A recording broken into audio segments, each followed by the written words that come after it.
Action News coverage of the Woodward Dream Cruise is sponsored by Ford Motor Company. You're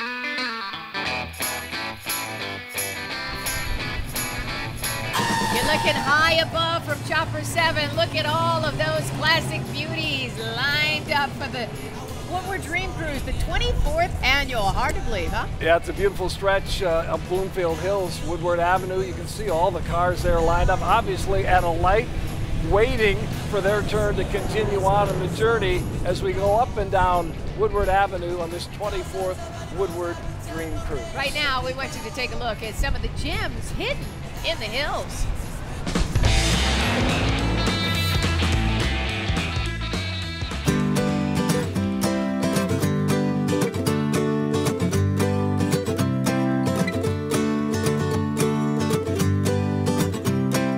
Bloomfield Hills is a quiet city full of beautiful, stately homes and residents who take great pride in their community. It's also home to several private clubs, including Bloomfield Open Hunt Club and Bloomfield Hills Country Club. One of the gems of Bloomfield Hills is Cranbrook Institute of Science and Art. The 319-acre campus features modern and contemporary art museums, the Science Institute, and the Cranbrook House and Gardens, as well as an educational campus for students in preschool all the way up to senior high. Cranbrook Museums and Grounds are open to the public year-round, and there's so much to see, you may need to plan a few visits to the campus. Each year, thousands of students and visitors from all over the state visit the National Historic Landmark right in the heart of Bloomfield Hills. And let's head back to Kevin now, who's along Old Woodward. Kevin? Hi guys, yeah, I'm just out enjoying Old Woodward right now, and you know, some people are lucky enough to get back the car that got away. Check out this journey of Grandma's 62 Impala and how it got back onto Woodward Avenue.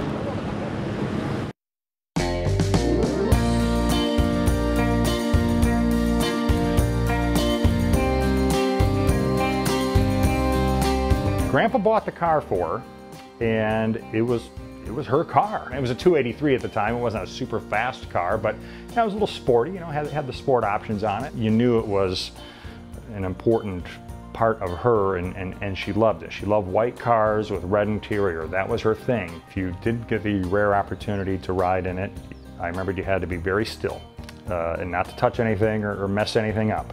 She was very particular. When you got in it, she had newspapers over the floor mats that were over the carpet of the car. You were not to mess up or tear the newspaper with your feet. I mostly remember it sitting in their garage in their home in East Detroit for years, and whenever I would go over to visit, I would just go out and look at it and pop the hood. You know, it sat in their garage for years and years and years, and the car had fallen into disrepair. It wasn't really running or driving that much. As I got older, we had heard that to fix this car, restore this car was going to be astronomical, and the frame was no good, and this and that, and one thing or another.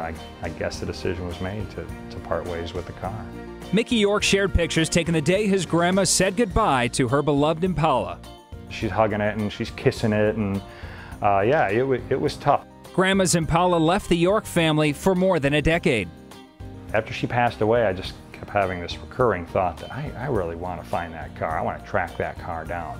It popped up right over there in their 15 at Dodge Park. When I eventually got in a position to buy the car back, we made a deal, and I was able to pick it up and get it back. A few years later, the restoration began, and Mickey chronicled the process in a classic car magazine called Cruise News. I said, I'll show you all my warts and everything that I learned, and you know, hopefully relate to it. And people have really responded and enjoyed it, and the feedback has been great, because there were times I was just going insane with the process of the restoration. Mickey did the research, and the mechanics did the restoration. Virtually nut and bolt restoration, everything was replaced on it and put back together. After a 3.5-year restoration, a lot of work, a lot of money, we were finally able to kind of get it back up and running and hopefully do justice to it and make Grandma proud. I plan on passing it down and keeping it to the family. I think Grandma's happy about it. Well, we're glad to see the car back on Woodward Avenue, hopefully this year. And if you're wondering, did I recognize that guy? Mickey York, actually, from Fox Sports Detroit. So yes, you did recognize him. And right now we're going to bring in, I found Dave's got a beautiful car here, and Dave, you're from Toledo. And this is, you had a 68. Tell us about the story about this car. Okay, what happened? I had a 68 Camaro, and I was actually going to see my wife at her job, and a girl Maybe ran. we can look at some of your shots. A girl ran a stop sign, totaled out my '68. So I needed a body to put my motor and tranny in, so I bought this, and it was just a rolling chassis. No motor, no tranny, no interior, no nothing. So I redid it from the ground up. You can see as I started putting the motor and everything in, it was in pretty rough shape. So you needed a body for the motor? Yes, I did. Any way to get a car together, and this is now a beautiful car that you've had for what, 25 years? 25 years. 25 years. Yeah. I hope it's at least 25 more years of great years. Thanks for the time. All right, Dave and Carolyn, we'll send it back up to you. All right, Kevin.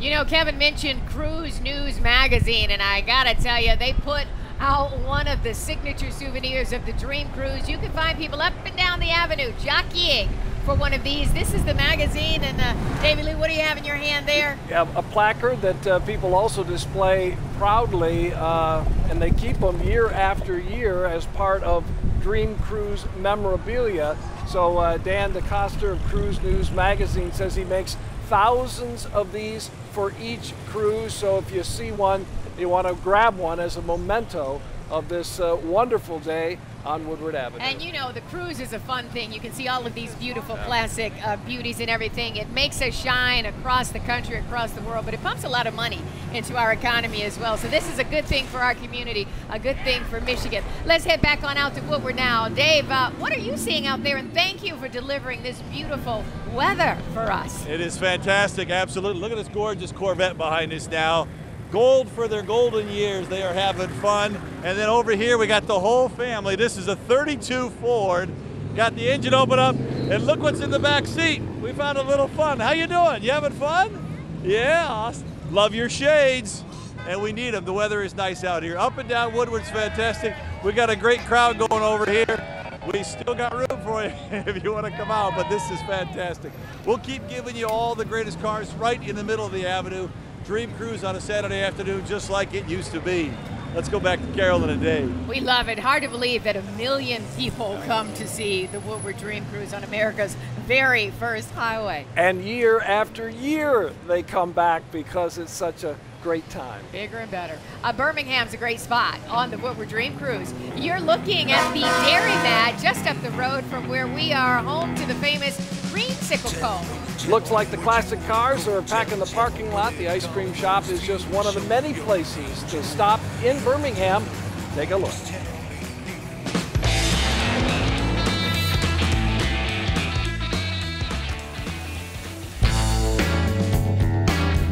Birmingham is known for its beautiful homes, delicious restaurants, and unique shops. One store has an event that draws people from all over the region.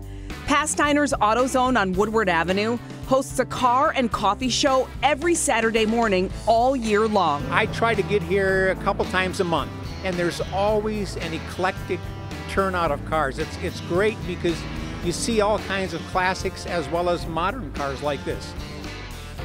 John Manugian and his nephew Samuel both love cars. John says these events are key to nurturing the next generation of car lovers. I think it's important that the younger generation get involved in cars, and it's great to see his interest and his passion in the automobile. I really like to look at all the new models and the old models and the classics. Oliver and I have been coming since he was much younger. They have it every week here at the AutoZone, and what's neat is you meet a lot of people that are involved in the car industry, the car design industry. I always like to see cars where Dad's like, hey, that's one for my your age. It's also a good event for the city of Birmingham. It's great for our whole region, you know. It just kind of brings back the automotive culture and roots that this area has always had, and it makes people realize it's still alive and well in Detroit. The Woodward Dream Cruise, presented by Ford, is sponsored by the Ford Motor Company. Guardian Alarm is your local security provider. Call us today at 800-STAY-OUT. Motor City Solutions, hot rods and restorations for all your classic car needs. And Stahl's Automotive Collection, an American auto experience.